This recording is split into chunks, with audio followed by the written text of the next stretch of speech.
What if I told you that one of the smartest people ever to live thought he knew nothing at all? And that's crazy to think about, but that's how Socrates thought, and that's how his ideals or the ideas he made changed life forever as we think of it. And Socrates didn't just write books. He didn't even have a classroom. Instead, he walked around people that he knew was smarter than him, and he would ask them questions. And not even just easy questions. He would ask questions that made people uncomfortable, made people rethink their life, make people confused. And some of his questions would make people around him very, very angry. But behind all of this, or all of his questions, there was one big goal: to figure out the overall truth, or the overall problem, or the overall solution in what he was trying to figure out, or the overall truth about life, knowledge, and being a good person overall. But his first idea was question everything. Socrates believed that something simple but powerful. Don't just accept what you hear, question it. No matter what people were telling him around him, he would always question it, or always ask questions he deemed was needed.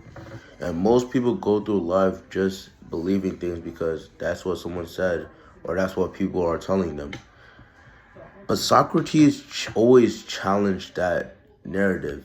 He always went out of his way to ask his teachers questions, or ask people around him questions. And if someone would say being successful means having money, he wouldn't just agree with that. He would ask them, what is success in their definition? And does money always make happiness, or does it always make people happy? Can someone be successful without money? These are the type of questions he would ask. And suddenly, what seemed like a simple idea became complicated. And his point was, if you don't question things, or what I'm getting from his point is, if you don't question things, you might believe something that is far from the truth, or is not true. And that's very important. And one of the second ideas that I saw from information about him is, real wisdom equals knowing you don't know. People nowadays are just saying that they don't know, or they know. They claim they know things that they don't know. And here are one of his most famous ideas or quotes: I know that I know nothing. And why is that important? Because he is proclaiming that he knows that there are things out there that he does not know. And yet, yes, he is a philosopher. Yes, he's known as one of the smartest people. But no, he does not know everything. And at first, that might sound dumb, the quote, I know that I know nothing. Why? Because the question I would ask if I was him, why would I, one of the smartest people, say that I don't know nothing? But here's what he meant by this quote. Most people think they know a lot, but they never actually questioned their belief, or their beliefs. Socrates realized that there is always more to learn, and the more that you learn, the more that you know. And the more that you learn, the more that you see you don't know. And a simple version of what I've learned from what Socrates says is, smart people stay curious. They don't pretend to have all the answers in the world. And this idea keeps you open-minded, and most importantly, instead of stuck thinking that you're always right, always trying to learn more, or trying to learn more about the subject. And another idea I saw from information is know yourself. Socrates believed that one of the most important things you can do is understand yourself. Not just your name or basic front things about yourself, but deeper things in the world, like what do you believe, and why do you believe what you believe, and why do you act the way you do, and what actually matters to you, and what do you want to do in the world.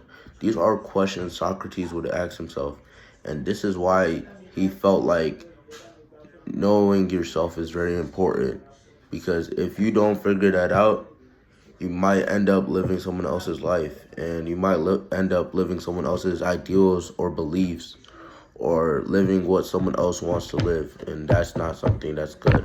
And you have to think about who you really are, or who you are, not just the people you, not just who people expect you to be, or not just what people want you to be. Because nowadays, people are always wanting someone to be, especially with parents. A lot of parents want their child to be something, or forcing their child to be something they don't want to be.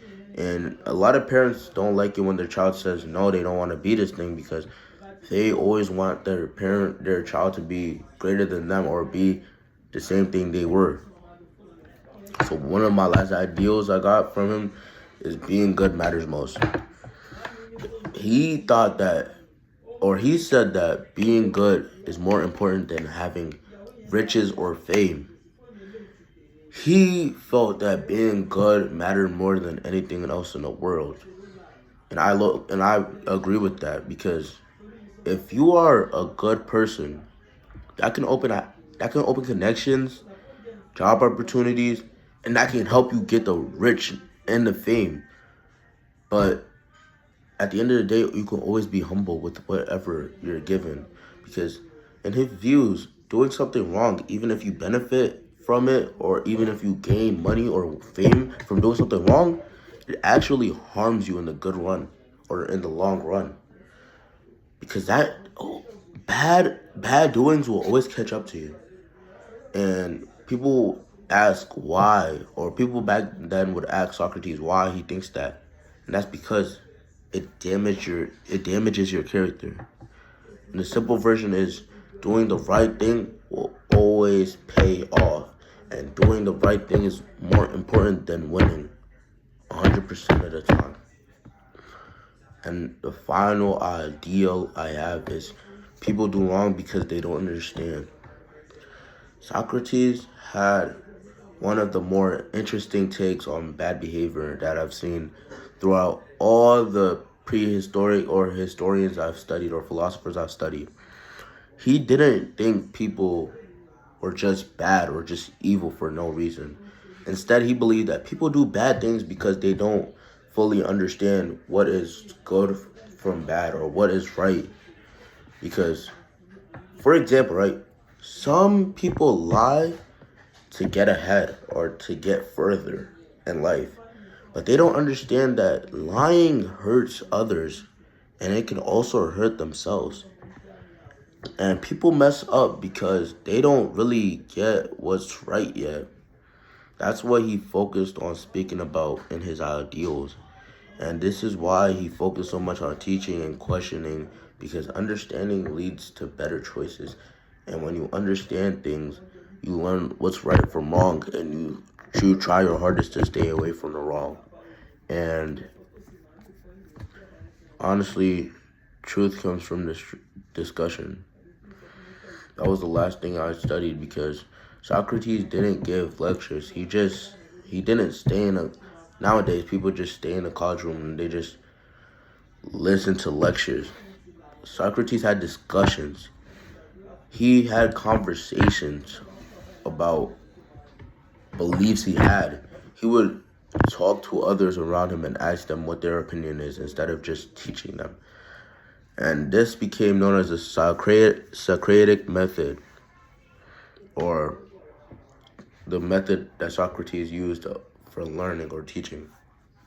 Because it's basically learning by asking and answering questions, or Q&As, as people call it nowadays.